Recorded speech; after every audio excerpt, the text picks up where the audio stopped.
আসসালামু আলাইকুম। আজকের রেসিপিতে আপনাদের দেখাচ্ছি ঈদ স্পেশালভাবে আপনারা এই রেসিপিটি তৈরি করে নিতে পারেন, ঝরঝরে জর্দা সিমাইয়ের রেসিপি। তাহলে চলুন পুরো ভিডিওটি দেখে নিই। প্রথমে এখানে আমি সিমাইয়ের প্যাকেট নিয়েছি, আপনারা যে কোনো লম্বা সিমাই নিতে পারেন। এখন আমি এর থেকে অর্ধেকটা একটু বেশি সিমাই নিয়ে নিচ্ছি। তারপর আমি এই সিমাইগুলা আমি রান্না করে নিব।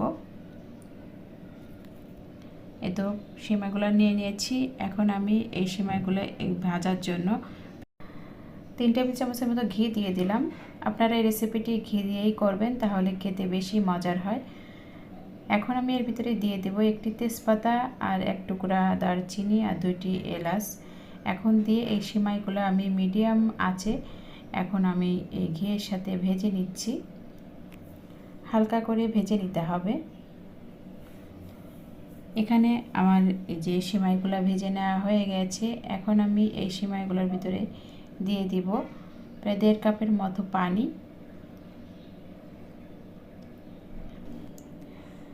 এই তো এখানে পানিটা দেওয়া হয়ে গেছে। এখন আমি এই সিমাইটা একটু নেড়েচেড়ে দিচ্ছি। তার ভিতরে আমি দিয়ে দিব 1/2 কাপের মতো চিনি। মিষ্টিটা আপনাদের স্বাদ অনুযায়ী আপনারা দিয়ে দিবেন, এখানে আপনারা একটু বাড়িয়েও দিতে পারেন। এখন আমি এই চিনিটা দেওয়ার পরে দিয়ে দিচ্ছি এর ভেতরে আমি সামান্য একটু লবণ। ভালো করে একটু নেড়ে চেড়ে দিয়ে তারপর আমি একটি ঢাকনা দিয়ে ঢেকে এখন এই সিমাইটা রান্না করে নিব মিডিয়াম আঁচে। পানিটা এখানে আমার শুকিয়ে গেছে সিমাই থেকে। এখন উপরে কিছু বাদাম কুচি আর কিশমিশ দিয়ে দিলাম, সেই সাথে দিয়ে দেব 1 মুঠের মতন নারকেল কোরানো। এখন আমি এই সিমাইটা নেড়ে চেড়ে দিচ্ছি। সিমাইটা এখানে আমার সেদ্ধ করে নেওয়া হয়ে গেছে আর পানিটাও বেশ শুকিয়ে গেছে। আর একটু রাখলে আরও যে পানিটা আছে তাও শুকিয়ে যাবে। এখন আমি এই সিমাইটা নামিয়ে নিচ্ছি। নামিয়ে ঠান্ডা করে নিলে সিমাইটা আরও ঝরঝরে হয়ে যাবে। এভাবে আপনারা ঈদের সময় এই সিমাইটা রান্না করে নিতে পারেন খুবই সহজে এবং কম সময়ের মধ্যে। আর খেতেও বেশ দারুণ হয় এই জর্দা সিমাইটা।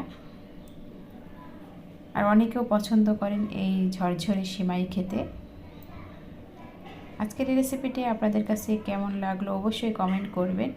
এখন আমি একটি প্লেটে নামিয়ে নিচ্ছি।